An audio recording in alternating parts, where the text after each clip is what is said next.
Mindanao. Vice President Sara Duterte versus Palace Undersecretary Claire Castro. Si Claire Castro, nagdadala yan ng kahihiyan sa ating bayan dahil tinawag siya na spokesperson ng Office of the President. Dapat hindi na siya pinapakinggan at pinapansin. Sabi po niya ay nakakaya tayo sa internationally, ay mas nakakahiya po yata ito. Dahil ito mismo ay na-news at nandyan pa po ang kanyang mukha. Nagdadala daw ng kahihiyan si Claire Castro. Simple lang yun. Nagdadala ng kahihiyan si Claire Castro. 6 na words lang yan. Hindi na dapat daw pinakikinggan si Claire kasi dadala lang. Kasi nga yung mga media, tanong ng tanong sa kanya, ano po masasabi niyo sa sinabi ni Claire? Sabi lang ni Inday, hindi na ako interesado sa sabihin niya. Wala namang kwenta sinasabi niya. Nagdadala ng kahihiyan yan sa Pilipinas. Ba't pa natin pinakikinggan yan? Wala yan. Wala naman, wala namang posisyon yan. Walang posisyon yan sa Pilipinas na nakakatulong sa bayang Pilipino.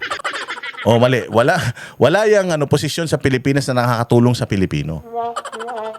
Ang tinutulungan lang naman ni Claire Castro, si Bongbong. Ang tinutulungan lang ni Claire Castro pabanguhin yung pangalan ni Bongbong. Sabi ko nga sa inyo, ang tae.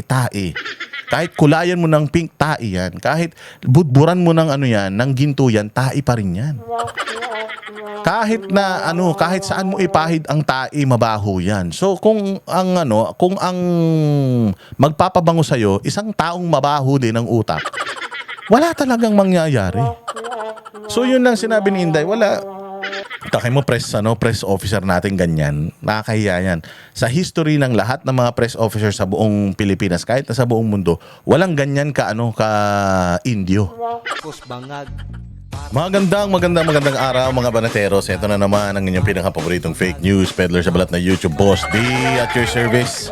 At pasasakitin na naman natin ang mga ulo at ay balon-balunan puso, isip at kaluluwa ng lahat ng mga salot sa lipunan, mga hindot, mga supot, mga buwisit, mga kupal, lahat ng mga magnanakaw, sindikato, membro ng kuratong baliling sa gobyerno, mga impakto, mga mangkukulam, mga mang-uumit, mandarambong, mandurukot, mga durobo, mga demonyo, satanas, hudas, balabas, hestas dito sa Pilipinas. Kamusta naman ang buhay-buhay? Nako, pasensya na hindi tayo nakapag-upload this past few days dahil alam niyo naman na ang Banateros ay nagkaroon kami ng konting tawag dito, out of town. Isang linggo kami nawala. Bale, nagpunta kami ng Davao City ng Monday and then bumalik kami Friday na. Tapos sunod-sunod yung mga events na pinuntahan natin, syempre maaga yun kaya hindi kami nakakapag-upload. Kaya pagpasensyahan nyo na mga kababayan, kung pansamantala ang Banateros ay medyo nawala sa eksena, pero wag kayong mag-alala, nagbabalik tayo at hindi tayo humihinto. Never tayong hihinto. Nasusubaybayan nyo naman siguro, hindi ba, doon sa aming mga sa aming mga Facebook, yung aming mga gawain.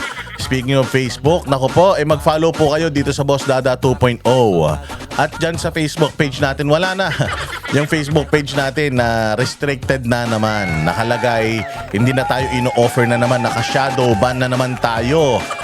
Okay, dahil sabi ko nga sa inyo, yung Facebook natin ay palakas ng palakas. So yung monetization function niya, wala na. Pero okay lang. Okay lang kahit walang kita. Basta ang importante yung boses natin na ilalabas natin. Ngayon, hindi ino-offer ang ating mga posts sa Facebook. So yung mga 300,000 followers natin, I suggest puntahan nyo lagi yung aking page. Tapos lahat ng mga reels ko doon, uploads ko doon, statements natin doon, ikalat nyo i-share ninyo lahat.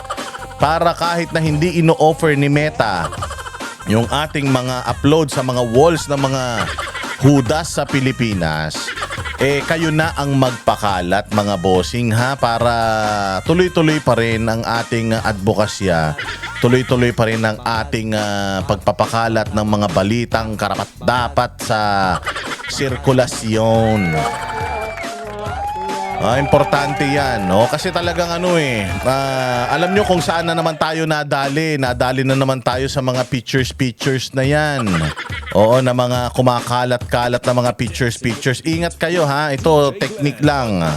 Mga kababayan, technique lang. Kailangan natin mag-ingat sa mga pictures na sinishare natin. Most of the finlag ako, yung mga shinare ko na picture. Alam nyo, maraming mga, sabi ko nga sa inyo, dami talagang mga gumagawa ng mga peking pictures. Tapos kapag shinare mo, kahit na yung caption mo, kahit maayos yung caption mo o katulad nito, nadali ako doon sa isang image na kumalat na binabanatan ni Raffy Tulfo yung mga Duterte na sila daw ang may kasalanan ng kabulastugan sa Pilipinas.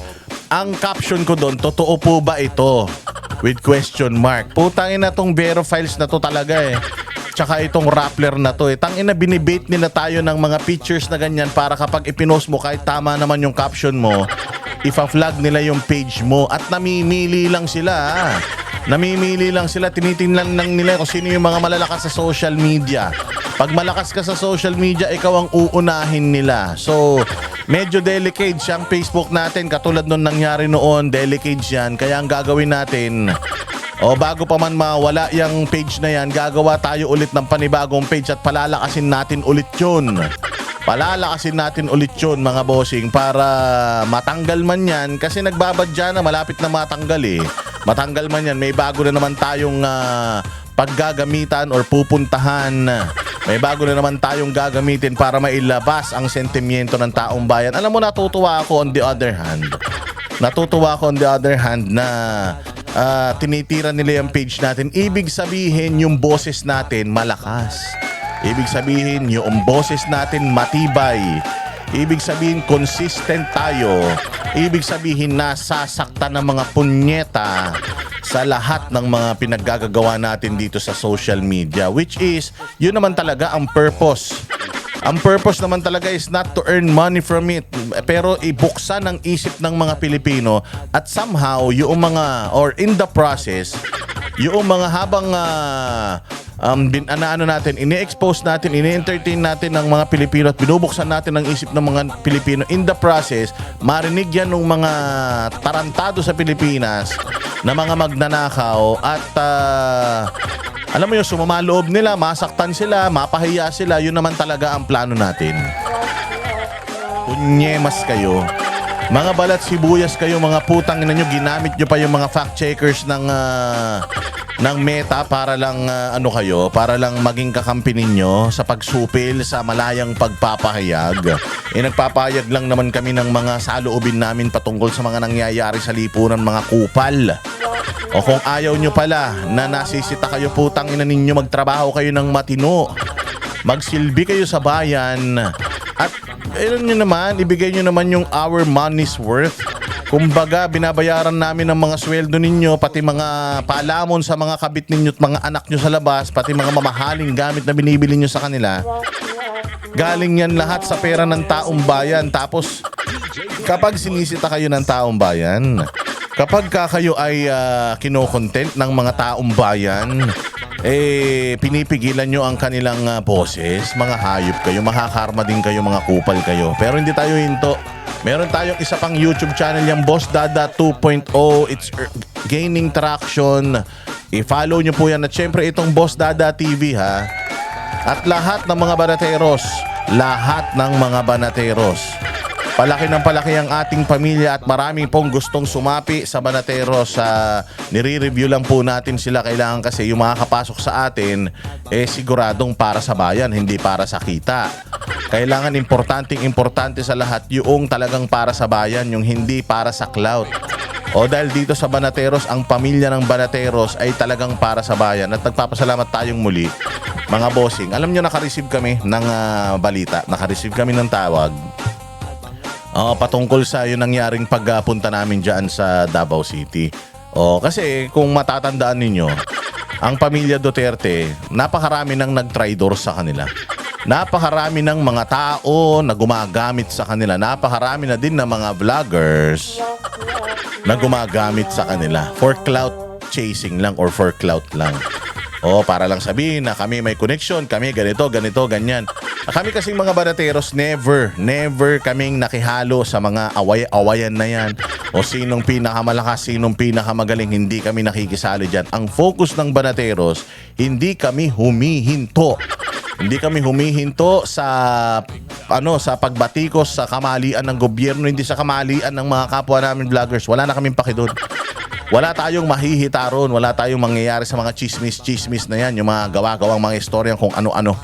May tama yan o hindi, basta hindi yan nakafocus doon sa bakbakan ng pagnanakaw ng pera ng taong bayan, hindi natin pinapansin yan. Anyways, magsimula na tayo. Oo, ano lang yan, patikim pa lang yan doon sa mga naranasan namin sa Davao. Napakarami naming naranasan sa Davao. If ikukwento namin, talagang it will take us hours to finish kasi sobrang talagang napakaganda dyan sa Davao. Pero maraming importanteng issue, hindi importante yung experience namin sa Davao. Ang importante, yung mga balita sa Pilipinas. Palakpakan. At dahil dyan, simulan na natin. Naku po, matindi ang awayan.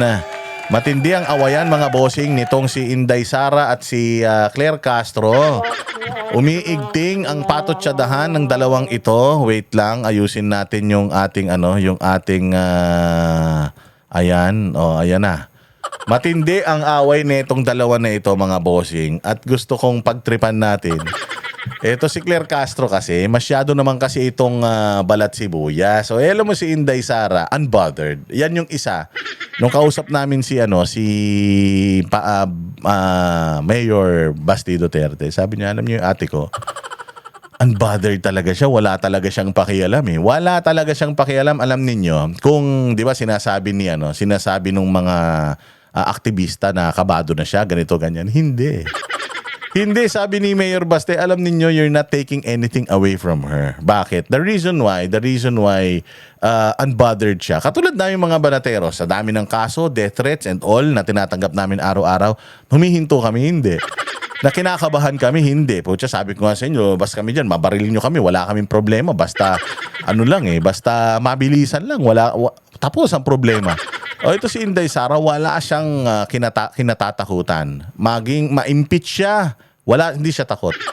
Makasuhan siya ng plunder, hindi siya takot. Bakit? Napakagaling eh. Tsaka basta ikaw, alam mo sa sarili mo, wala kang ginagawang kahayupan, di ka talaga matatakot. So, ma-impeach siya, okay lang. Tumakbo siya, hindi siya maging presidente noong 2022. Malakas siya. Dapat siya ang tatakbo presidente. Hindi siya tumakbo. Nag-vice president lang siya. Okay lang yan. Lahat sa kanya okay. Unbothered nga siya eh. Kung anong gawin ni Claire Castro sa sarili niya, sampal-sampalin niya yung mukha niya. Umpog niya yung mukha niya sa simento.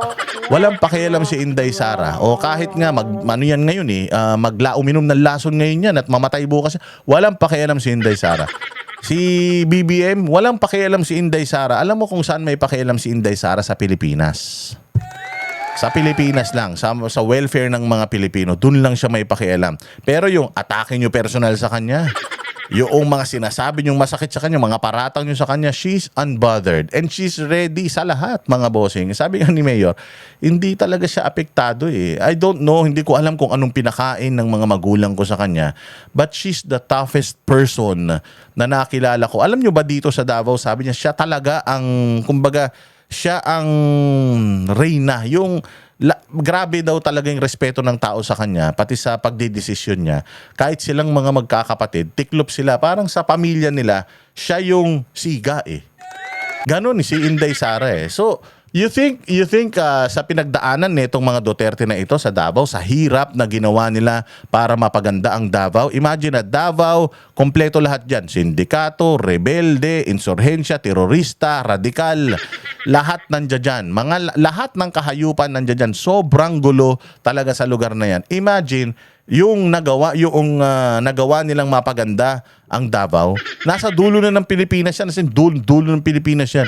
Yung mapaganda mo yung Davao, napaka hirap ang kapagdadaanan mo. Oo, talagang dugot, pawis, ang sleepless nights ang pagdadaanan mo para mapaganda mo yung lugar kung saan lahat ng kasamaan nandoon. So, ganun pinagtibay ng pagkakataon itong mga Duterte. Terorista, NPA, mga jihadist. Mga magnanakaw, sindikato, mga drug lord, lahat yan, nando dyan sa kanila. Pero hindi sila nasira. Bagkus, naayos. Nasira nga yung mga sindikato sa Davao, naayos nila. So you think lahat nitong mga pinagsasasabi nyo kay Inday Sara, lahat itong mga chismis ninyo tungkol sa kanya, you think she cares? Wala siyang pake. Kasi kahit sirain nyo ako, so long as maayos ang syudad ko, maayos ang bayan ko, wala akong pake. And katulad ni Pangulong Duterte na nagsakripisyo sa buhay, nagsakripisyo sa ng kanyang kalayaan dahil binangga niya lahat dito sa Pilipinas nung panahon niya. Repercussions yan ng pagbangga mo sa mga demonyo sa Pilipinas. Yung nangyari kay Pangulong Duterte, ano yan? Resulta yan ng pagiging mabuting tao ni Pangulong Duterte at inayos ang Pilipinas. Kaya si Inday, as early as now, natatanggap na rin niya yung same na na nangyayari sa tatay niya. Alam niya na, they know kung ano yung kapalit nitong lahat ng mga pinaggagawa nila sa bayang Pilipinas. Same goes with Pastor Apollo Kibuloy. Sakripisyo siya ng napakarami oras, pera para maayos ang bayang Pilipinas. Tingnan mo, nakakulong siya. Dito kasi sa Pilipinas, puro demonyo tao dito. And kapag gumawa ka ng mabuti, yung napakaraming demonyo na yan, magkakampi-kampi yan para pabagsakin ka. That's what's happening right now kay Pangulong Duterte at kay Pastor Apollo Kibuloy. And they're doing the same thing kay Inday Sara. Pero, ang hindi ninyo alam, nangyari na kay Pangulo, nangyari na kay Pastor Apollo Kibuloy. Sa tingin ninyo, magagawa nyo pa yan kay Inday Sara? Wala na. Alam na ni Inday Sara yung gagawin niya. And the more na you are holding sa posisyon, the more na pinapakita mo sa mga kalaban mo na ayaw mong mawala sa posisyon, na napaka-importante sa iyo nitong bagay na to, the more na meron silang pinanghahawakan sa iyo. The reason why they cannot break Inday Sara, because hindi nila alam kung anong kahinaan. Hindi nila alam kung anong kahinaan ni Inday Sara. Oo. Katulad din kay Pastor Apollo Kibuloy, akala nila na nung tinanggal nila yung finreeze nila yung mga assets, na nung tinanggal siya sa simbahan, ikinulong siya, akala nila they can break the spirit nito ni Pastor Apollo Kibuloy. Hindi nila alam, mas palakas ng palakas ngayon ang Kingdom of Jesus Christ. Mas parami ng parami yung kanilang member. At si Pastor Apollo Kibuloy habang nakakulong, nakakatanggap pa ng mga napakaraming mga awards. So ibig sabihin, mali. Hindi ninyo kayang sirain itong tatlong ito, si Pastor Kibuloy, si Pangulong Duterte at saka si Inday Sara. Anong sabi ni Pangulong Duterte nung nandoon na siya sa Hague? Wag na kayong umasa na lalabas ako dito. Okay lang, tanggap ko na yung faith ko. Ito talaga yung kabayaran sa mga nagawa ko sa bayang Pilipinas. I mean, kabayaran not in a negative way, but kabayaran sa pagbangga niya sa mga magnanakaw sa Pilipinas. Pinagtutulong-tulungan siya ngayon para makulong. Akala nila, nung dinala nila si Pangulong Duterte doon, akala nila tapos na. Bagsak ng mga Duterte. Akala nila ganun, pero hindi. Palakas ng palakas. Nung ginawa nila kay Pastor Kibuloy, akala nila pag kinuha nila lahat kay Pastor Apollo Kibuloy, akala nila yung strength ni Pastor Apollo Kibuloy kinukuha niya doon sa yaman nila, sa dami ng mga properties nila and all, sa dami ng sa yung siya yung maging sentro ng ng simbahan. Akala nila pag tinanggal nila yung kay pastor, manghihina si pastor. Di nila alam, mas pinalalakas pa nun. So walang kahinaan si Pangulong Duterte, si Pastor Kibuloy, tsaka si Inday, walang kahinaan. At hanggang ngayon, clueless pa din ito mga putang inang mga kawatan sa Pilipinas kung papaano ba nila sisirain yung core netong mga ito. O hindi, sabi nga ni sabi nga ni Pastor Kibuloy, ako, I don't have a family. My family is the church. Yan ang pamilya ko. So hindi nyo na masisira itong pamilya ko because my family is stable already. They can stand on their own. Even without me, yung service excellence na ibinigay ko tinuro ko sa kanila, yung way of life na itinuro ko sa kanila, enough yun para mag-grow sila on their own. And sa pagpapakulong nila kay Pastor Apollo Kibuloy, sa totoo lang, nakita pa na mas nalaman, kasi ang mga nakakulong sa simbahan ni Pastor Apollo Kibuloy, kung tingnan ninyo, ang nakakulong dyan yung 6. Yung 6 na yan yung pinakapundasyon. Siya yung 1, 2, 3, 4, 5, 6. Oo, nakakulong yan. So, anong mangyayari sa simbahan? They're hoping na yung simbahan nila babagsak. Because yung 1, 2, 3, 4, 5, 6 sa leadership nila, wala na. O ngayon, ang nagmamanage, ang nagpapatakbo noong kanilang simbahan at organisasyon, yung 7, 8, 9, 10, 11. Kumbaga, yung second na generation na ng mga leaders, sila na ngayon nagpapatakbo. At alam nyo ba na sobrang naging mas malakas pa ngayon yung KOJC. Kahit na wala yung mga decision makers nila nakakulong, yung mga susumunod na mga leaders, nag-excel sila. So parang nakatulong pa nga ito sa simbahan ng Kingdom of Jesus Christ kasi for the longest time itong mga to yung nagdidesisyon, yumabong sila, yung mga second generations ng leader nila mas napayabong pa more than what they did yung simbahan nila. So sabi nga ni pastor so okay lang sa akin, nandito ako, nakikita ko naman yung mga kapatid ko, yung mga anak ko sa kingdom, nag-grow sila. Okay lang sa akin, akala ba ninyo na-break din yung spirit ni Pastor? Hindi. Ganon din kay Pangulong Duterte. O sa pagpapadala kay Pangulong Duterte doon, ibinabalita sa kanya na the people are now really, galit na talaga sila, na ayaw na talaga nila sa gobyerno. Lahat nagsasalita. So, yung sakripisyo ni Pangulong Duterte, nasayang ba? Hindi. O ngayon, dito kay Inday Sara. Lahat ng anggulo, tinitingnan nila. Hindi nila mahanapan ng butas. Patawa-tawa lang, pangiti-ngiti lang, punta-punta lang sa mga remote areas para gampanan yung kanyang tungkulin. Gumamit pa sila ng Claire Castro, mainstream media, mga makabayan para pabagsakin si Inday Sara. Pero tingnan mo, ano ang trust rating ni Inday Sara? Positive 23. Actually, mahina yun, yung positive 23 niya. Napakababa nun.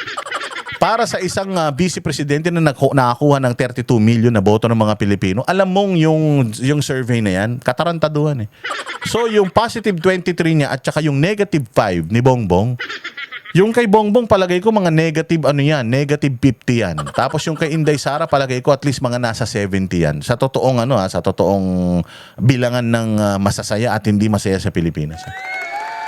So ngayon, eto si Claire Castro, akala niya sa mga ginagawa niyang patsaki-tsaki niya, yung mga pagpipresenta niya ng mga kung ano-ano, anak si Inday Sara ng ganito, anak si Inday Sara ng ganyan, bumabalik lahat sa mukha niya. Just recently, sinabi niya, mas nakakahiya daw na maging anak ka ng magnanakaw ng pinakakurap. Gago ka ba?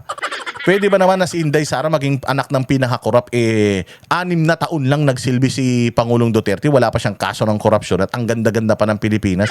Ang dami pang pandemic, walang masyadong nangamatay, tapos pandemic, tuloy-tuloy pa rin yung infrastruktura. Kung di ka ba naman tanga? Nung panahon ni Marcos Sr., 20 plus years siyang namuno, puro pagnanakaw ginawa niyan. Guilty sa plunder yan. Pati yung nanay, si Imelda, guilty sa plunder. Mga magulang ni Bongbong Marcos magnanakaw. Tapos ngayon may kaso rin si Bongbong Marcos ng pagnanakaw sa Pilipinas, pati yung anak niya si Sandro at yung pinsan. Tapos sasabihin mo na mas nakakaya si Inday Sara. Gago, ang nakakaya Claire Castro, yung alam mo na magnanakaw, yung mga amo mo, pero pinalilinis at pinababango mo pa rin yung papel nila. Ang masama, the reason why Bongbong Marcos has this negative na mga trust ratings, it's because of you. Napakabobo lang talaga ni Bongbong dahil akala niya yung ginagawa ni Yusek Claire Castro ay nakakatulong sa kanya. Hindi niya alam na yung ginagawa ni Claire Castro is lalong iniinis ng pagmumukha nito yung taong bayan at lalong nang gigigil. Kaya putsang spaghetti, pababa yung rating niya. Ngayon nag-aaway itong dalawa. Sa awayan nitong dalawa, tinan mo sinabi lang ni Inday Sara, kasimple. Sabi lang ni Inday Sara, tinanong siya, ambush, papunta siya doon sa libing ni Sir Bong. Tapos nandoon yung taga TV5. Sinabi, "Oy, meron ka bang Kasi nga yung mga media nga na yan, mahilig yan sa chismis. Kaya nga makikita nyo, di ba, si Lauren Legarda, pinagalitan yung mga yan. Sinabi, "Oy, tagilan nyo, bakit puro chismis ang tinatanong nyo? Ba't hindi kayo magtanong tungkol sa komite ko?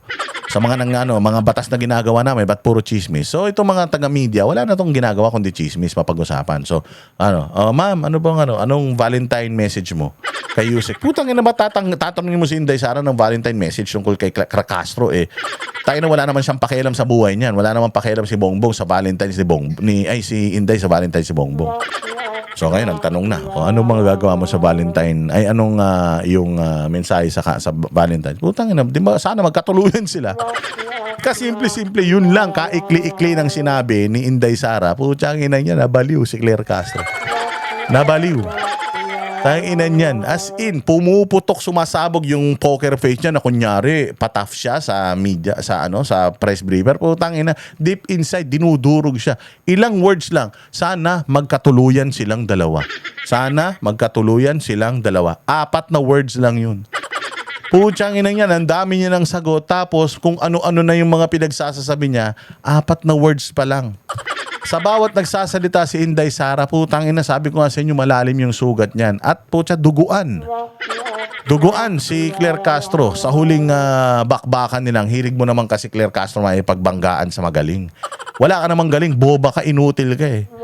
Tapos nakikipagbanggaan ka sa malakas. O pakinggan natin itong kanilang away. Masaya to. Mahilig naman kayo sa chismis. Dito natin dalhin yung usapan. Mindanao. Vice President Sara Duterte versus Palace Undersecretary Claire Castro. Si Claire Castro nagdadala yan ng kahihiyan sa ating bayan dahil tinawag siya na spokesperson ng Office of the President. Dapat hindi na siya pinapakinggan at pinapansin. Sabi po niya ay nakakaya tayo sa internationally. Mas nakakahiya po yata ito. Dahil ito mismo ay na-news at nandyan pa po ang kanyang mukha.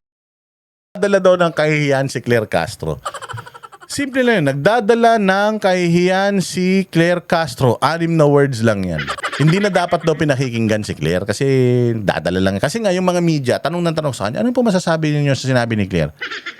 Sabi lang ni Inday, hindi na ako interesado sa sasabihin niya. Wala namang kwenta sinasabi niya. Nagdadala ng kahihiyan yan sa Pilipinas. Ba't pa natin pinakikinggan yan? Wala yan. Wala naman, wala namang posisyon yan. Walang posisyon yan sa Pilipinas na nakakatulong sa bayang Pilipino.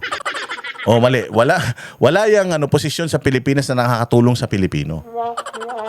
Ang tinutulungan lang naman ni Claire Castro, si Bongbong. Ang tinutulungan lang ni Claire Castro pabanguhin yung pangalan ni Bongbong. Sabi ko nga sa inyo, ang tae. Kahit kulayan mo ng pink, tae yan. Kahit budburan mo ng ng ginto yan, tae pa rin yan. Kahit na kahit saan mo ipahid ang tae, mabaho yan. So kung ang magpapabango sa isang taong mabaho din ang utak, wala talagang mangyayari. So yun lang sinabi ni Inday, wala. Naghahatid lang yan ng nakakahiya yan sa bayang Pilipinas. Naghahatid lang yan ng Takay mo press officer natin ganyan. Nakakahiya yan. Sa history ng lahat ng mga press officer sa buong Pilipinas, kahit na sa buong mundo, walang ganyan ka Indio. Walang ganyang katanga, walang ganyang kabobo na nagpapakalat ng fake news. Mantakin mo sa hirap ng Pilipinas ngayon, putang ina, sa kanyang ganda-ganda. Ang taas na ng dollars, bagsak ang Pilipinas, bagsak ang pera ng Pilipinas, putya sa kanya, ang ganda-ganda. Ang dami ng mga krimen na nagaganap, ang dami ng mga video footages ng road rage, ng mga namamaril, ng mga mini-missile na yung mga sasakyan dito sa Pilipinas. Sa kanya, wala pa rin krimen. Ganyan ang putang ina niya, mambubudol yan katulad ng amo niya. Siyempre, sinungaling si Bongbong. Anong kukunin niya? Matuwid? Hindi. Kasi kung ako matuwid, kukunin mo ako, putang ina, hindi ako sasama sa'yo. Sinungaling ka eh. Madadamay ako sa'yo. O kaya ang kinuha ni Bongbong, isang taong walang prinsipyo, para bigyan mo lang siguro ng sweldo, putyang ina, pagtatanggol ka na, basta walang prinsipyo, hindi ba sabi ko nga sa inyo, marami ng mga alok sa amin, tinanggap namin, hindi. Bakit? Dahil sa prinsipyo. Pero yung ikaw, dati kang bumabatikos, tapos putang ina, sa ngalan ng posisyon, sa ngalan ng sweldo, putyang ina yan, kahit na naghihirap na yung bayan mo, pipikit mata ka pa rin. Yun ang nakakahiya. So ang sabi niya, mas nakakahiya daw si Inday dahil nanuntok ng sheriff. Gago, dun nga siya sumikat eh. Tanga ka ba? Bobo ka talaga. Doon nga sumikat si Inday Sara sa pambubugbog niya ng sheriff eh. Tsaka, naikwento mo ba kung bakit niya binugbog yung sheriff? Kwento mo kung bakit siya binugbog. Wala kayo talagang kaalam-alam tungkol sa sentimiento ng Pilipino. Alam niyo, sa hirap ng buhay sa Pilipinas at sa yung mga pelikula dito sa Pilipinas, ang haba ng litanya ko, pero matagal kasi kung hindi nakapag-vlog, pagpasensya mo. Yung mga pelikula sa Pilipinas, yung bida, ginugulpe. Yung bida laging mahirap, di ba? Yung bida laging hampas lupa, tapos gumante, di ba? Yun ang gustong-gusto ng mga tao. Ginugulpi sa simula, tapos babawi. Alam niyo yung ginagawa ninyo kay Inday Sara na sinisiraan niyo siya, ginugulpin niyo siya. Gustong-gusto ng tao yan kasi inaantay talaga nila yung pagkakataon na si Inday Sara na binubugbog niyo, yung magra-rise siya from the rubbles. Tapos Sigang-siga siya. Putang ina, yun ang gusto namin. So ngayon, itong ginawa ni Inday Sara, pambubugbog dun sa sheriff. Putang ina yan. Doon siya nakilala ng husto. Inis na inis siya no? Yun lang yung sinabi ni Inday. Huwag na kayo maniwala dyan. Nakakahiya sa mundo yan. Ako umiikot ako sa buong mundo and majority ng mga Pilipino sa buong mundo na nakakasalamuha ko gigil sa kanya. And of course, kapag gigil sa kanya yung mga Pilipinos abroad, di kapag humingi na, kumusta nangyayari sa bahay nyo? Di yung Pilipino abroad, yun ang sasabihin. Ikukwento meron kaming spokesperson na bobo. May spokesperson kaming walang utak kulangot. Yun lang sinabi ni Inday Sara. Pucha, naglabas pa siya ng visual aid. Naglabas pa siya ng news clipping galing sa media.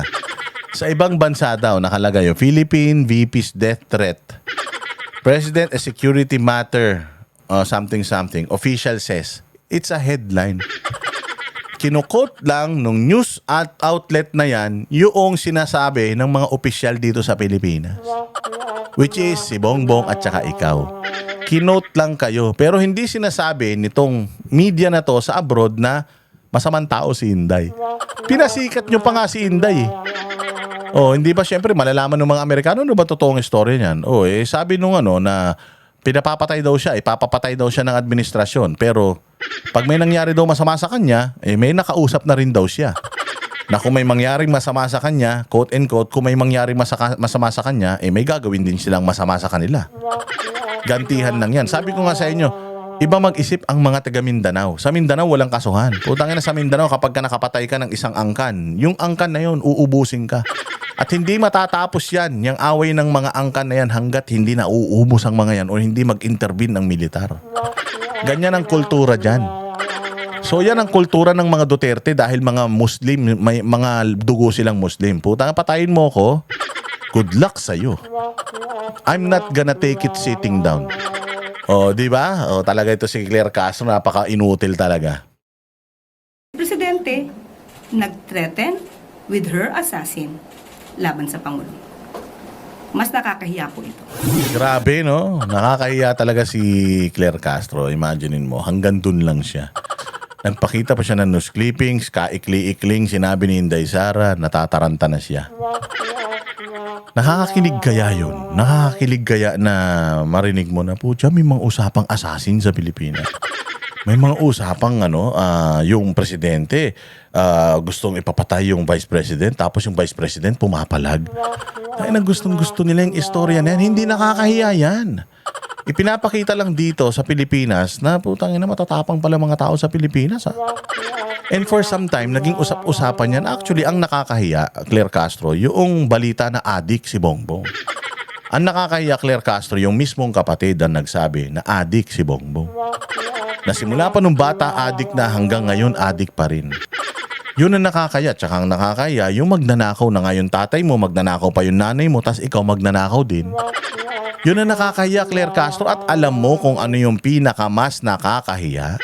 Ang pinakamas nakakahiya, Claire Castro, yung alam mo na sila Bongbong ganito. Alam mo na sila Bongbong magnanakaw, pero pinagtatanggol mo pa rin. Yun ang pinaka nakakahiya. Tusada ang dalawa. Nag-ugat yan ang sabihin noon ni VP Sara na ginigipit umano ng Administrasyong Marcos ang mga kaalyadong senador ng bise. Pinasinungalingan niya ng palasyo. At ngayon nga ay pareho silang nahihiya para sa inaasal ng isa't isa. Giit ni Castro, hindi nakakahiyang magsabi ng totoo. Ang nakakahiya po ay umaming may kakilalang assassin at handang magpapatay. Hindi nakakahiya yung Claire. Ang nakakahiya nga dun ikaw. Ang nakakahiya nga, yung alam mo na basura si Bongbong, pinagtatanggol mo pa rin, tas dati kang hater. Dati kang hater ni Bongbong, binabatikos mo si Bongbong, tapos ngayon aso ka na ni Bongbong, yun ang nakakahiya. At kung ako kapamilya mo, kung ako anak mo, putay kakahiya kita bilang isang nanay. Mantakin mo magnanakaw, pinagtatanggol mo. Bakit mo na naman sinasabi magnanakaw? Hindi ba yun ang sinasabi? Ng mga balita, nakawatan to si Bongbong, tapos pinagtatanggol mo pa. Nakakahiya yan, Claire. Yun ang nakakahiya. Ng Pangulo, ng First Lady, at ng dating House Speaker. Hindi nakakahiya. Alam mo ito sa akin lang. Opinion ko lang to, hindi to tama, mali to, malamang. Alam mo kung ang presidente magnanakaw, taas ang asawa magnanakaw din, pati yung pinsan magnanakaw, inaabuso Pilipinas. Alam mo ba? Na kung yung mga yan bumulagta isang araw, alam mo ba ikatutuwa yan ng mga ninanakawan nila? Oo, ikatutuwa yan ng mga ninanakawan nila. Kaya nga sabi ko nga sa'yo, kung sa tingin mo, mahal ng Pilipino si Bongbong, bakit nung nangangayayat siya, bakit nung meron siyang parang colostomy bag, bakit nung parang nagkakasakit siya na hindi ninyo inilalabas yung totoong sakit niya, bakit sa tingin ninyo tuwan-tuwa yung mga tao? That's because basura ng tingin nila kay Bongbong. So hindi nakakahiya yun. Kung sabi nga nila, kung yung isang talahib na nakakasira sa pananim, tabasin mo, ikatutuwa yan ng nakakarami. Hindi ko sinasabing pinopromote ko na mamatay sila, patayin sila. Hindi. Halimbawa lang, let's say for example, itong tatlong subject na ito bangungutin. Hindi na huminga, kinaumagahan. Wag patay na, walang ganun. Walang ganun mangyayari. Ayaw natin nun. Ayaw natin ng krimen. Pero naturally, itong mga to, mategi. Matutuwa taong bayan. Bakit? Di umanong kawatan Di umanong magnanakaw sa flood control Di umanong ganito, di umanong ganyan Mapapang-abuso matutuwa ba taong bayan yan? Masisiyahan pa taong bayan yan? Ang nakakahiya po ay hindi gumalang sa order ng court at manuntok ng sheriff. Bawal po yan sa batas. Hindi, di sana na-disbar siya. Di sana, nag-file ka ng disbarment case sa kanya. Pero actually, merong disbarment case sa kanya doon. Ano siya Hindi nga siya na-disbar. Ibig sabihin, even the Integrated Bar of the Philippines, the Supreme Court, believes na yung ginawa niyang yun, tama. Or maliman sa mata ng iba, pero yung ginawa niyang yun is dahil sa pagpapatupad pa rin ng batas.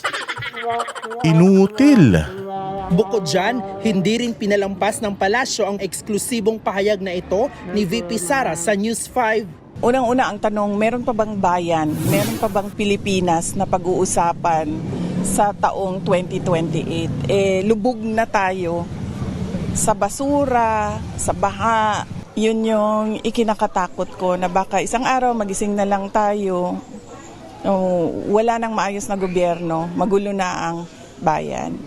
Kung ang Hindi ba sinasabi nga natin na the Philippines is beyond repair. If Bongbong Marcos with yung manner niya ng paglilid ng bayang Pilipinas, sabi ko nga sa inyo, may issue na addict yan. Kung ang isang addict ang nagpapatakbo ng isang tahanan, maniwala kayo, basurang tahanan yan. Hindi ba? Ngayon, ang tanong, for the next 2.5 years or for the next 3 years, mga bossing, same na pagpapatakbo ng ginagawa ni Bongbong ngayon. Tingnan nyo, from 2022 to 2026, lubog na lubog tayo. Imaginein mo, another 3 years of this or even worse? What's gonna happen to the Philippines? Kung alam mo yung papalit sa bayang Pilipinas sa 2028, hindi niya kayang i-recover yung Pilipinas. Kung iboboto mo, halimbawa, iboto mo si Risa, si Lenny, sa tingin mo, papaano nila ililift yung isang bayan na lubog? Ang gagawin ng mayan, ilulubog nila ng ilulubog ng ilulubog ng ilulubog. Dahil puro bobo yung inilalagay ninyo Let's say for example, ma-impeach si VP Sara, walang Duterteng tatakbo. With yung ginagawa ni Bongbong Marcos ngayon sa Pilipinas na inuubos ang resources, na inuubos, sinisip-sip lahat. Sinisip-sip lahat ng mga kailangan sip-sipin. Maniwala kayo, wala na yan. Walang mangyayari. Sigurado palubog tayo ng palubog ng palubog ng palubog. Walang presidente na kayang iahon yan. Kung matinong utak utak ni Risa, utak ni Lenny, ilalagay mo utak ni Bam. Utangin na yan. Sabi ko sa inyo, hindi. Putsangin na, palubog na rin naman to. Palubugin na natin. Yun yung sinasabi ni Inday dito na wala ng Pilipinas by then. With the ginagawa ni Bongbong, and kung hindi siya magbabago at ipagpapatuloy niya itong galawang adik, wala nang mangyayari sa bayang Pilipinas. Kahit sinong presidente ilagay mo dyan, hindi niya na kayang i-recover yan dahil sa sobrang lalim ng kademonyohan na ginagawa nila. Di ba? magkakatotoo, malamang mangyayari yan kung ang isang leader na iboboto sa 2028 ay isang Manchurian candidate. Isang puppet na isang bansa, baka nga maging probinsya tayo ng isang bansa. Huwag naman po sana. Yes! Maging probinsya tayo ng ibang bansa. Alam niyo, pag pumunta kayo sa mapa ng Pilipinas, yung China nandito. Alam mo ba sa mapa ng Pilipinas, yung ganito, yung nakaharap sa dagat, puros kampo ng Amerika. Galit na galit tayo. Ayaw natin masakop tayo ng China. Pero putang ina, yung Amerika, nasa Pilipinas na. Pinabayaan natin na masakop tayo ng Amerika. Gago, ilang EDCA sites yung binigay ng amo mo sa Amerika? Putang ina, siyam. Inutil ka. Sino ang tuta ng isang bansa? Putang ina ka. Alam mo, nung panahon ni Pangulong Duterte, hindi nga nakaporma yung mga kano. Tapos ngayon, nung panahon ni Bongbong, puta siyam na EDCA sites ang binigay nila sa mga natin sa kano. Tapos tayo pa nagbabayad ng ano na yan, maintenance dyan sa mga kampo na yan. Tapos sasabihin mo, tuta. Si Inday Sara, tuta ng anong bansa? Ano na naman bansa? Walang hiya. Kayo nga ang tuta ng Amerika eh. Tapos sasabihin nyo, si Inday Sara. Lahat talaga nung ipinapahid nila kay Inday, sila gumagawa. Nakakadiri talaga. Bulag daw ang bise dahil hindi nito nakikita ang ginagawa ni Pangulong Bongbong Marcos. Nakakalungkot lamang dahil yan ay galawang Duterte. Showing the characteristics of an emotional vulture. Isang buitre. Galit na galit siya. Hindi yung analogy niya. Yung mga ginagamit niyang salita, hindi na connected. Manchurian candidate. Vulture, emotional. Ano yung emotional vulture? Ano yun? Hindi ko magets yun. Emotional vulture. Putang inang yan. Manchurian candidate. Hindi naiintindihan niya ng mga Pilipino, ma'am. Speak the language of the Filipinos. You cannot articulate it na maintindihan ng Pilipino. You want to sound intelligent. Gagamit ka ng mga ganyang term na feeling mo naman natatalinuhan sa'yo. Tao, gago. Nakanganga sila, ha? Sino sabi nito? Anong vulture? Emotional vulture? Ano yun? O tama, may research ko ano yung emotional vulture. Ano? Lang gawa. Hindi rin nagustuhan ni Castro ang naging pabirong Valentine's message ni VP Sara sa kanya at kay PBBM. Giit ni Castro, pareho silang pamilyado ni Pangulong Marcos kaya hindi ito dapat nagiging biro. Biro nga eh. Biro nga eh. Matake. Masabi ko kasi dapat magalit ka dun sa nagtanong sa kanya. Ma'am, ano bang mensahe mo sa kanila sa Valentine's? Putang ina niyan. May asawa na kayong parehas. Tinanong pa siya nung reporter anong mensahe niya sa Valentine's. Ano sasabihin nung reporter? Di sasabihin nung reporter, sasabihin niya sa reporter, ha? Anong mensahe ko sa kanila? Hindi kaming close. Ayaw ko sa kanilang pareho.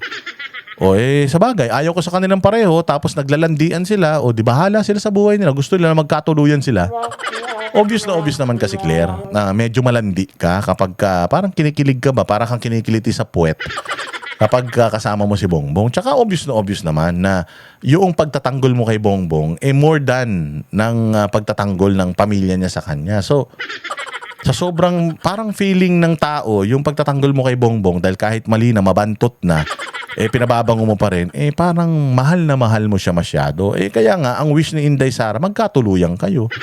Kasi mukhang hindi mo pa nga na ipagtatanggol yung mister mo nang katulad ng pagtatanggol ni Bongbong, yung pagtatanggol mo kay Bongbong samantalang yung mister mo, asawa mo yan. Yung mister mo, ilan ang anak niyo yan. Yung mister mo, naglalabing-labing, nagtsuktsuktsakan kayo niya. Pero parang mas pinagtatanggol mo or ipagtatanggol mo pa si Bongbong kaysa sa asawa mo O kaya sabi ni Inday, para matapos na lang yung panayam, sana magkatuluyan silang dalawa.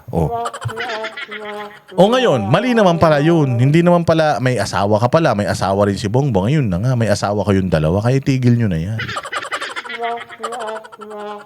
Hindi yung paglalandian nyo sa mga vlogs nyo, tigil nyo na yan. May mga asawa kayo parehas, di ba kayo nahihiya? Kaya galit na galit siya, gigil siya dito na sa sinabi ni Inday Sara, hindi magkatuloy. Kasi sabi ko, napaka-epektibo talaga ni Inday Sara, banateros talaga si Inday. Tang inang niya, nagalit siya Ito po bang leader tulad ni VP Sara ang dapat nating hangaan? Oo. Siya talagang dapat namin hangaan. 32 million ang bumoto sa kanya at napakarami ng mga Pilipino ang gustong-gusto siya. At dapat nating ilagay sa pedestal. Ang anumang salitang nagagaling Tangina, wala rin siya masabi. Tangina, gigil siya. Talaga. Sino ngayon ang mukhang Chucky? Tangina, gigil siya. Ilan lang yun, Sana magkatuluyan silang dalawa. 4 na salita lang. Putsang ina, ang dami niya ng mga pinagsasabi. Emotional vulture.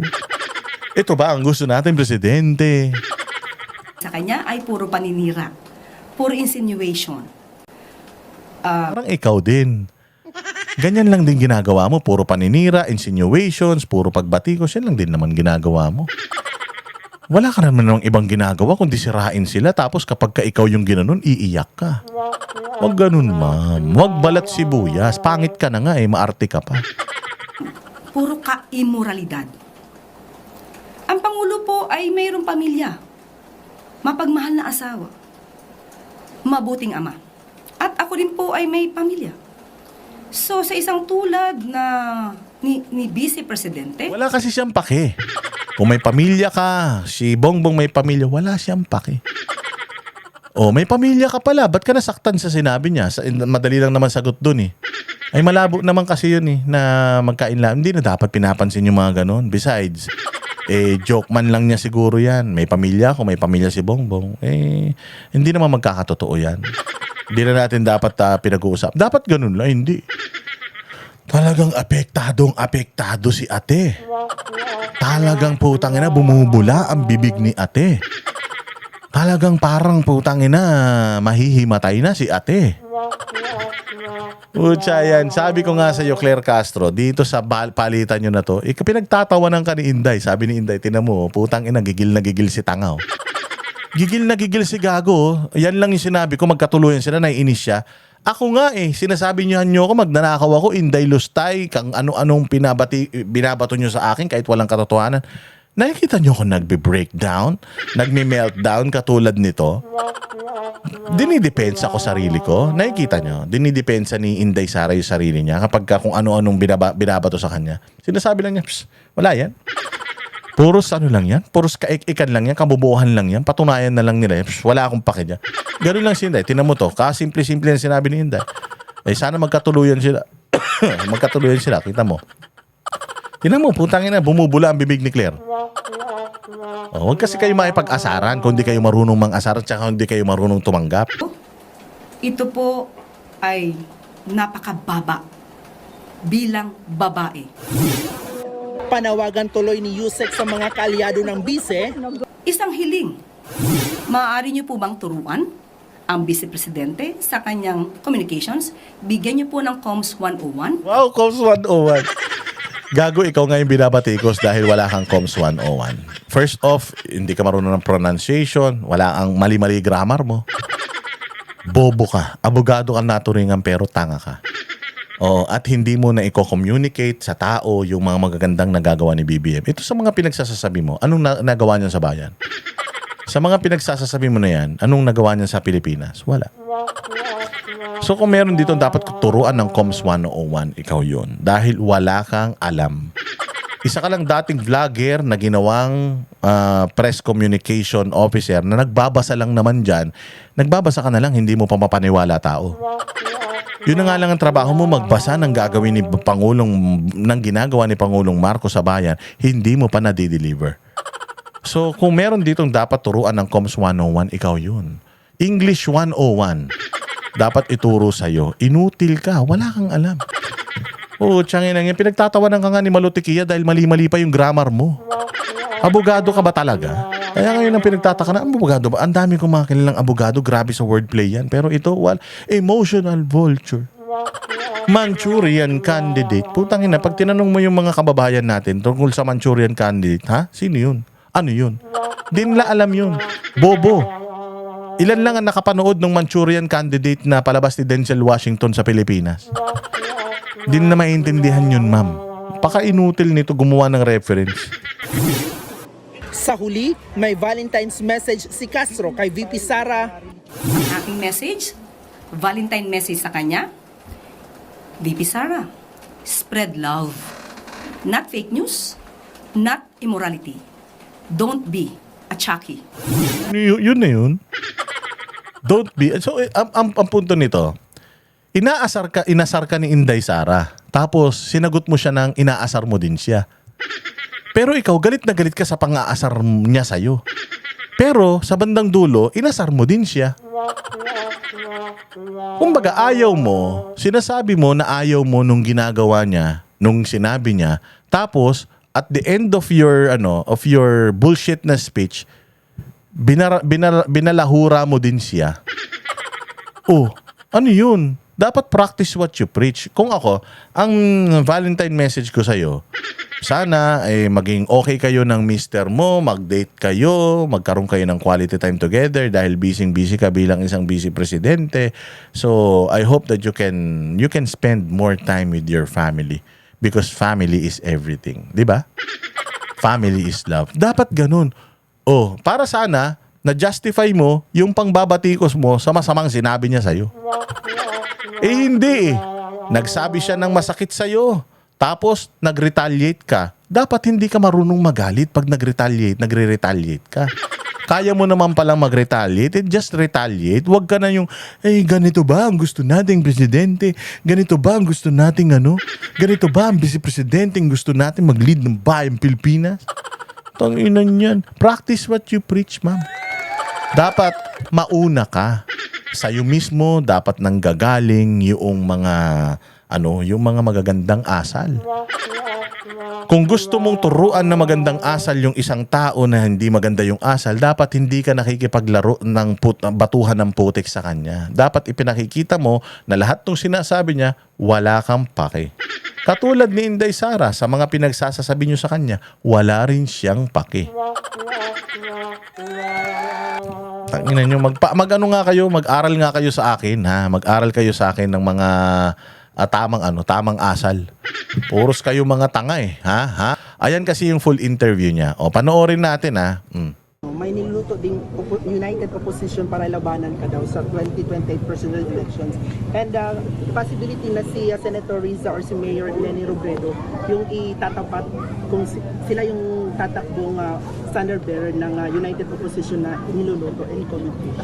Assuming na meron pa tayong bayan, Ang plans mo sa 2028 elections, tatakbo ka ba for president? Or kailan ka mag-decide kung tatakbo or hindi talaga? Tatakbo kano sa ganito, nagsulti ko nga maghatag ko sa ako ang desisyon. sa this year, 2026. Oo, sorry. Naaman din ang tubag din ha. 2028, 2036 naman. Sige. Nadiri ang ato. Sige, habi na tamo man VP sa kanya, makampo na. Sige ka to VP, kailan VP? Paulit na lang. Plans mo? Ayoko na ulit-ulitin yan. Paulit-ulit na yan. 2019, 2022. So, wala kang plans pa sa ngayon na? Mangumusta sa mga tao. Humanak ka!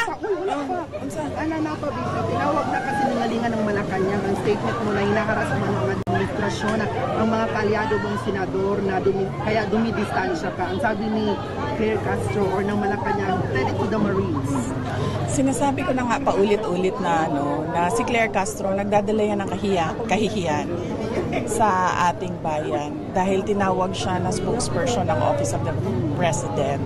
At syempre, kapag nagsasalita ang Office of the President, nakikinig ang buong mundo, hindi lang yung mga kababayan natin. At syempre, kapag ganun yung nagsasalita at ganun yung sinasabi ng nagsasalita, ay nagdadala siya ng kahihiyan sa bayan natin. Kaya dapat hindi na siya pinapakinggan at pinapansin. VP, sa February 23 na ang confirmation of charges kaya FPRD ng ICC. Ano yung Pila pa yung nabiling dira? Tulo na lang. Expectation natin Gusto ko sa mga confirmation amiga. of charges. Expectation natin. Igan ba ngayong 23 February? Hindi ko alam kung ano yung mangyayari sa confirmation of charges dahil hindi ako kaparte ng paghahanda ng defense team ni dating Pangulong Rodrigo Duterte. Ang mahalaga ay meron siyang mga abogado na ka-meeting niya lagi ngayon at kausap niya lagi ngayon para mapag-usapan nila yung paghahanda nila para sa confirmation of charges. Ano ka ba, VP, na kakatigan ng ICC or kakatigan tayo, si FPRD ng ICC? Malayan sa confirmation of charges. Ang dasal natin ay dapat maging patas ang korte. Kahit sa ang korte man yon sa mundo, yun yung dasal natin, na maging patas ang korte. VP, alam lang ni FPRD na naman yung kapatid niya. Ano yung reaction niya? Oh, no comment mo na dyan. Oh, next. So, VP, the upper chamber formally adopted Senate Resolution 37 expressing the sense of Senate in condemning recent public statement issued by the Embassy of the Republic of China concerning the Philippine officials and institution last February 29. So may resolution na ngayon ng Senate na yun nga, na di-condemn nila yung sa nagpirma yung 15 senators condemning Embassy of China and other officials of the Republic of China. Bilang Vice President, ang posisyon ko dyan, sa usaping diplomasya at foreign affairs, dapat doon yan sa loob ng Office of the President at sa Department of Foreign Affairs. VP, anong take mo sa nangyayaring world war between our country and the Chinese officials with regards to West Philippine Sea? Hindi ko nabasa yung World War. Wala akong nabasa sa mga sinasabi ninyo na World War. Ang sa akin lang ay dapat ayusin natin ang ating relasyon sa lahat ng mga kapitbahay natin at sa lahat ng iba pa. The request of former President Rodrigo Duterte's legal team in the prosecution to add new pieces of evidence to be used in the proceedings. Hindi ako makapagkomento dyan. Ang Duterte. VP, first, good news. Tumaas yung net satisfaction ratings mo according sa SWS survey. Tumaas ng plus 6 points. So, more than 50. So, any comment to VP? Lagi naman, may survey o wala. Nagpapasalamat kami lagi yung mga kasamahan ko sa tanggapan ng pangalawang Pangulo. Ako bilang Vice President, nagpapasalamat kami sa patuloy na suporta ng mga mamamayan natin, mga kababayan, sa mga programa, proyekto at aktibidad ng Office of the Vice President at syempre yung mga lakad ko. Si PBBM, negative 5 yung net satisfaction ratings. Oo, hindi ko masagot kung bakit negative 5. Ang sa akin lang, paniwala ko, tinitingnan ng mga tao kung ano yung mga nagawa ng isang opisyal para sa bayan. At doon din sila nagbabase sa kanilang pag-assess o pagbigay ng rating para sa isang opisyal ng bayan. VP, reaction mo sa pagbasura sa House of Justice panel sa impeachment complaint ni PBBM na kung doon ka mo insufficient subsidy. Basura na itong yung impeachment complaint. Wala akong komento dyan kasi hindi ko naman napanood yung proceedings doon sa... Ito, tinan nyo si Inday Sara. She's only answering the questions that she can answer. Hindi siya katulad ni Claire Castro na wala nang alam, bobo na nga, sagot pa ng sagot. Kasi pwede naman kasi na pag may tinanong sa'yo, you cannot answer. Kung hindi mo alam, doon pinapahamak mo lang sarili mo pagka ganun. So dito mo talaga malalaman, mga bossing, na ito si Claire Castro, wala talagang utak. Pwede naman di ba? Tsaka nagdedepende lang naman yung sagot niya doon sa mga tanong O ba't hindi mo kayang tanggapin nyo? Di pag tinanong ka rin, sumagot ka rin na sa'yo. Kaya yung mga sinasabi niya, sagutin mo ng factual, hindi yung sasagutin mo ng pabalang, tapos ine-expect mo, irespeto ka. Ilan tong Claire Castro na to? Justice Committee. Pero, yun. VP, sabi niyo na Malacanang na walang ginawang impeachable offense si PBBM. Wala ba talaga para sa'yo or meron? Para sa akin, personal ko na opinion. Ako di ba ang nagsabi pinakauna na impeachable offense yung pagpirma ng budget na alam mong galing siya sa bill na may mga blanco at merong mga insertions. At syempre, impeachable offense din yung humihindi ang isang opisyal kapag merong nagtatanong ng competency niya na mamuno at may nagsasabi na gumagamit siya ng illegal na droga. So are you this parang opposite ka doon sa parang result ng House of Representatives na ibasura? Hindi ko kasi nabasa yung impeachment complaint kay Pangulong Marcos. So hindi ko masabi kung yung mga sinasabi ko ba ngayon ay nandoon, pero ako bilang Vice President, kapag merong challenge sa fitness ko, paniwala ko, hindi ako pwede humindi. Kasi nag-oath ako At sinasabi ko doon na I will preserve and defend the Constitution. And paano mo ma-preserve and defend ang Constitution, ang saligang batas, kung wala ka sa tamang pag-iisip? VP, nag-file ang religious group ng third impeachment complaint against you, VP. So ano yung comment mo? Kumusta yung paghahanda ng iyong defense team doon sa mga impeachment complaints mo? Paniwala ko naman na naghahanda sila, nag-aantay sila ng opisyal na kopya sa lahat ng mga reklamo. Mga sinasabi ko doon na I will preserve and defend the Constitution. And paano mo ma-preserve and defend ang Constitution, ang saligang batas, kung wala ka sa tamang pag-iisip? VP, nag-file ang religious group ng third impeachment complaint against you, VP. So ano yung comment mo? Kumusta yung paghahanda ng iyong defense team doon sa mga impeachment complaints mo? Paniwala ko naman na naghahanda sila, nag-aantay sila ng opisyal na kopya sa lahat ng mga reklamo. At ang sa akin lang ay hindi ako nagkulang ng paghahanda sa kung anumang mangyaring mga impeachment, dahil noong nakumpirma ko mula sa opisina ni dating Speaker Martin Romualdez na totoo nga ang pinag-uusapan sa loob, ang impeachment ay naghanda na rin ako. Kumuha na ako ng defense team. Yun. Di ba? Malulupit kasi talaga yung mga binitawang salita dyan ni Inday Sara. Enough para talagang bumula ang bibig nito ni Auntie Claire. Oo, walang hiya na yan eh. Minsan, kailangan kapag ka marunong kang bumatikos, marunong ka rin tumanggap ng batikos. Parang kami, marunong kaming bumanat. O, pag dinimanda kami, tatanggapin namin yung ganun talaga eh. Yan talaga buhay. O, kailangan, medyo matatagang loob mo. Hindi dapat iyakin. O, hindi ba? At sana nagustuhan ninyo yung content natin ngayong araw na ito. Magkita-kita tayo ulit mamaya. Mag-upload tayo ng maraming mga videos today para makompensate yung mga araw na hindi tayo nakapag-usap. Abangan ninyo yung mga susunod nating content. Mabuhay ang bayang Pilipinas. Like, share, subscribe, and enjoy this channel hanggat nandito pa ito. Kasi pag wala na ito, wala na, nga na. Mabuhay kayo. See you again next vlog. Kami ang boses ng masa, hindi natatakot. Katotohanan lang, di kami nalulunod. Walang bahid ng sismis, lahat ay totoo. Kahit sino ka pa, pag mali ka babanatan ka.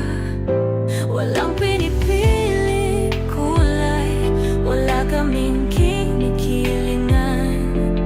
Basta para sa bayan, kami lalaban. Pagdama palakpakan, pag mali banatan. Di matitinag, di matatakot, para sa bayan tuloy ang sigaw. Sa harap ng kamera, walang halong takot. Mga baluktot, lahat kayo'y tutumba. Ang hustisya at totoo, yun lang ang mahalaga. Kahit sinong harang, di kami matitinag. Walang pinipiling kulay, wala kaming kinikilingan. Basta para sa bayan, kami lalaban. Pag tama palakpakan, pag mali banatan. Di matitinag, di matatakot, para sa bayan.